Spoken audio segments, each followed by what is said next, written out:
우리가 사는 세상은 색깔이 많은 것 같아도 결국 두 가지 색깔밖에 없죠.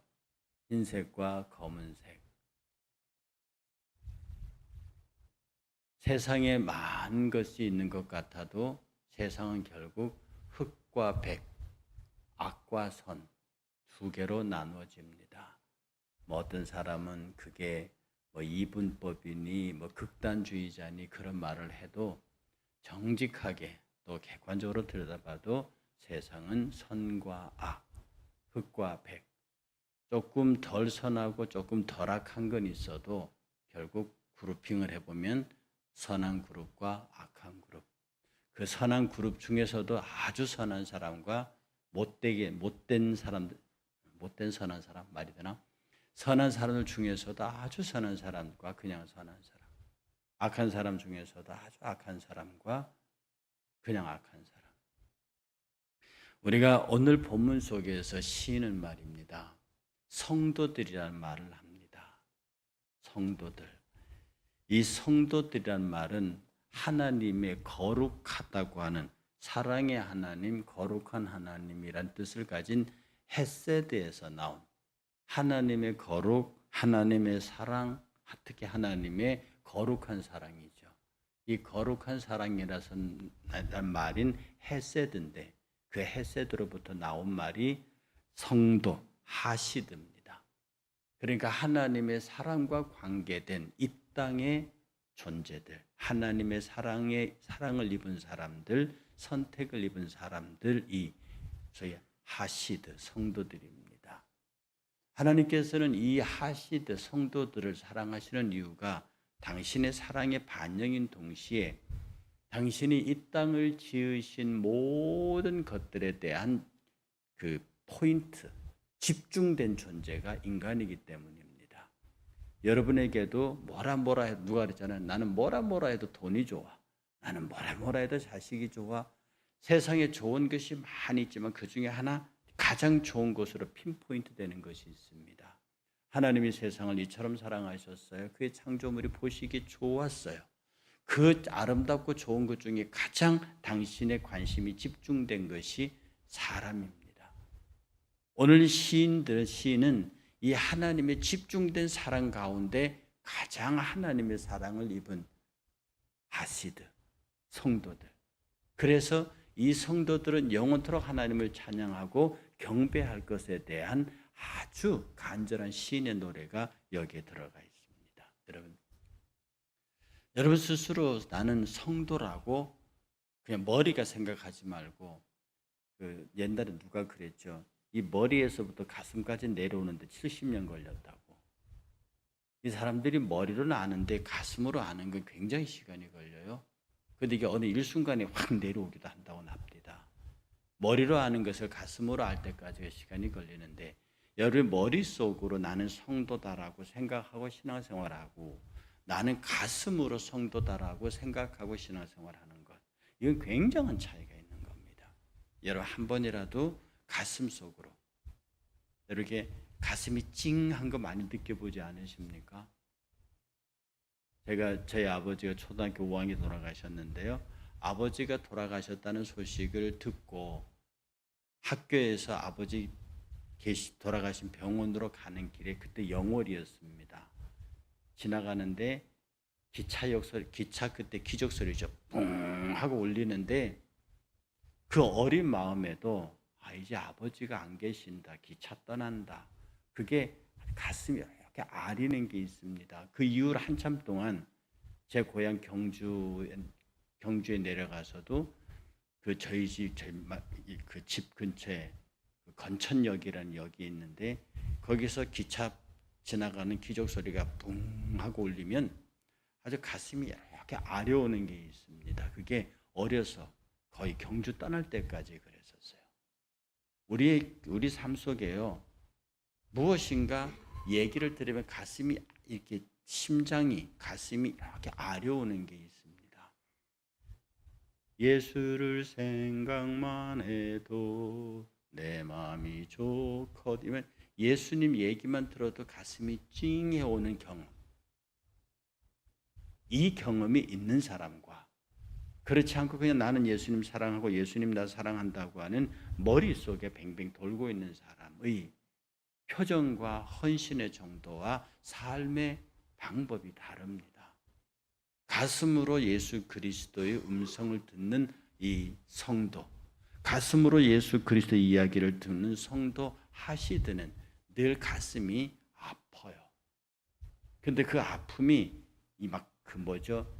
고통스러운 아픔이 아니라 설레는 아픔이죠. 그의 음성을 듣고 있는 마치 양이 목자의 음성을 듣는 것 같은 그런 느낌이요.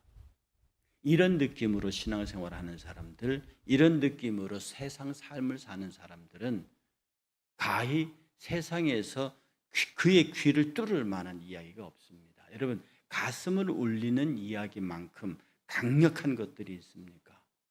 머릿속에 이해된 것, 그것보다 들어서 그게 가슴이 저리고 가슴을 움직이는 이야기일 때 그 사람은 변할 수 있고 세상은 변할 수 있습니다. 세상에 일어났던 혁명들, 전쟁의 원인이 됐던 것은요, 머리를 움직였기 때문에 일어난 게 아닙니다. 가슴을 움직였기 때문에. 가슴을 움직였기 때문에 폭동도 일어나고 전쟁도 일어나는 거예요. 가슴이 움직일 때 비로소 내 모든 걸 희생할 수 있는 거예요. 머리가 움직여서는 절대로, 머리는 계산합니다. 머리의 성질은 논리거든요. 어떤 결론을 도출하는데 합리적인 결론은 가능하지만 이 가슴은 합리적인 결론을 도출하지 않습니다. 가슴으로 행동하는 사람은 머리로 이해가 안 돼요. 쟤 정신 나갔어. 쟤 왜 저래? 여러분, 앞뒤 불문하고 어떤 사랑에 빠져버린 청춘 남녀들의 이야기를 머리로 이해가 되나요? 안 되는 겁니다. 우리가 예수 그리스도 사랑에 푹 빠져버렸을 때 그가 하는 행동들은 정상적인 사람 눈으로 보면은 미쳤다 소리밖에 나올 수 없어요. 그러니 바울이 말하기를, 그래, 내가 살아도 죽어도 미친 게 맞다. 내가 예수에게 미쳤다. 이렇게 말하는 거죠. 그게 지극히 정상적. 그러니까 예수 믿으면서 예수에 대해서 미쳤다, 지나치다 라는 소리를 안 들어봤으면 돌이켜서 내가 예수를 제대로 믿는 건가라고 하는 생각을 해볼 필요 있습니다. 이런 사람에게서 나오는 것이 오늘 본문 시편이 얘기하는 이 작자가 얘기하는, 이 시의 작자가 얘기하는 찬양입니다. 가슴이 울려서, 내가 성도가 돼서, 내가 하시드가 돼서 가슴이 울려서 입 밖으로 터져 나오는 소리, 이게 찬양이라는 거죠. 반대로 우상은 가슴이 울리는 게 아니라 내 욕망이 울려서 만든 겁니다. 우상은 내 욕망의 작품입니다. 그러니 여러분들이 강력히 욕망하는 것, 의지하는 것이 내 머릿속을 지배하고 가슴을 지배하고 있을 때 그게 우상들이라는 겁니다. 우상은 하나님보다 더 사랑하는 거죠. 그게 구체적으로 말하면 내가 만든 하나님입니다. 내가 만든 하나님. 신앙생활에서 가장 무서운 것이, 기독교 신앙에서 가장 무서운 것이 내가 만든 하나님입니다. 내가 만든 하나님의 대표적인 것이 율법사들입니다. 바리새인들입니다. 서기관들입니다. 그들은 외형적으로 예수를 굉장히 잘 믿었어요. 그러나 그들의 가슴은 너무 빡빡했고요. 그들의 가슴은, 머리에는 율법적 이해가 가슴을 가득 채웠습니다. 그러니 그들은 단단해지고 굳어질 수밖에 없었죠. 여러분, 니체라는 철학자 알죠? 그가 신은 죽었다고 그랬습니다. 니체는 무신론자 맞습니다. 그리고 니체는 하나님에 대한 이해가 철학적으로 하는 사람이에요. 그런데 그 무신론자 철학자가 본 기독교의 하나님은 죽었으면 틀림없다고 얘기하는 거예요. 왜요? 니체는 기독교 신자도 아니고 무신론 철학자지만 그가 바라보는 당시의 기독교인들은요, 사랑도 딱 어떤 개념화되어 있고 하나님도 개념화되어 있고 온통 딱딱 사람들이 정해놓은 어떤 그런 규격 속에 쏙쏙 들어가 있어서 저 구약에 전능하신 하나님, 막 기적을 일으키고 그런 하나님, 생동하고 역동적인 하나님, 그런 것도 없고, 사랑하라는 하나님의 사랑의 실천은 성도들에게도 없고, 하나님을 예배하라, 경건하라, 성도답게 살아라는 그런 것들이 교회 안에서 나타나지 않는다는 거거든요. 사람들이 교리 속에 꼭꼭 집어넣어서 자기들이 딱 만들어 놓은 그 하나님을 머리로 생각하고 입으로 엎드리고 그 가르침대로 행동하는 걸 보면서 니체가 말하길 니네들의 하나님은 죽었어. 그 니체 이야기의 근본은요, 그가 신을 몰랐기 때문에 이런 것을 비판하는 것은 그 교리주의자들이 하는, 그 신학자들이 하는 얘기예요. 근데 일반적으로 우리가 그 니체 이야기를 들을 때 적어도 일반 불신자인 니체 입장에서 바라보는 기독교의 하나님, 너희들을 통해서 기독교인들을 통해서 보는 그게 하나님이라면 자기가 이해하는 하나님하고는 성경의 하나님하고는 다르다는 거예요. 적어도 니체가 읽은 성경 속의 하나님은 너희들의 삶하고는 달랐다. 그래서 기독교 하나님은 죽었다고 아주 아픈 얘기를 했어요. 그래서 무신론자 니체를 몰고 가면 신은 죽었다는 말이 불경한 말이고 그야말로 하나님의 심판을 받은 말이지만 하나님 앞에 온전히 서려고 하는 사람의 입장 속에 니체의 공격은 아픈 겁니다. 지금 예수 안 믿는 바깥 사람들이 기독교를 향해서 야 너희들 그러면 안 되잖아. 너희 예수님이 그런 예수님이야 라고 공격하는 거 똑같은 말입니다. 지금 세상이 기독교를 향해서 너희 기독교가 그러면 안 되잖아 라고 교회를 염려하는 사회의 말처럼 니체의 당시의 표현은 그런 거였습니다. 우리에는요 하나님으로 포장된 우상들이 너무 많아요. 하나님으로 포장된 우상으로 돈이 있고 이성이 있고 명예가 있고 권세가 있고 이게 전부 표현은 하나님인데 전부 내가 만들어낸 우상들이에요. 오늘 시편 기자는 이 우상들은 다 하나님 앞에 심판의 대상으로 쓸 것이다. 여기 시는 한 번 더 나갑니다. 너희 우상들아. 6절에 그 말 나오죠. 6절 보세요. 6절에 보면 이 말 합니다. 7절에요. 조각한 신상을 섬기며 험한 것을 자랑하는 자는 다 수치를 당할 것이라. 너희 신들아. 여호와께 경외. 이 신들아가 뭐냐면 인간이 만들어낸 우상들입니다. 인간이 욕망이 만들어낸 허무하고 이름 없는, 그러면서도 인간의 마음을 꽉 지배하고 있는 그 인간이 섬기는 하나님이 아닌 다른 신들의 형상화된 것들. 여호와의 법궤가 블레셋에게 뺏겼을 때 여호와의 법궤가 다곤 신전에 들어가 다곤 신상이 엎어졌죠.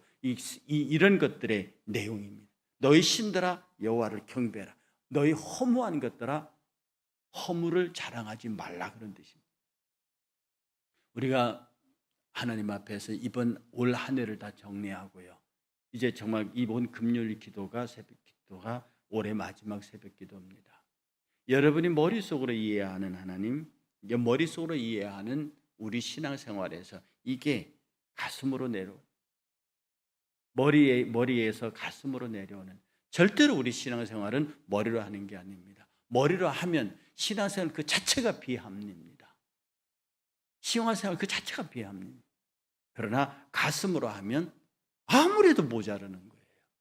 아무래도 부족한 거예요.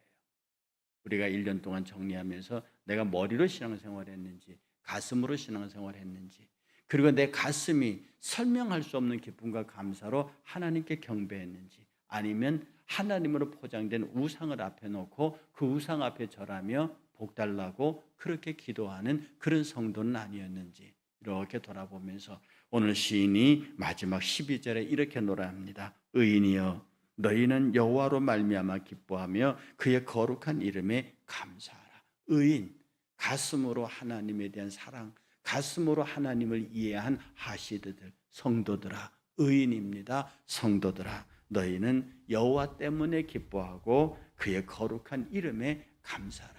기쁨과 감사가 가슴으로 여호와를 읽고 보고 있는 자들이 해야 할 것이다. 올 한 해를 기쁨과 감사로 마감하시고 다시 기쁨과 감사로 새해를 기다리는 복된 여러분 되시기를 주의 이름으로 축복합니다.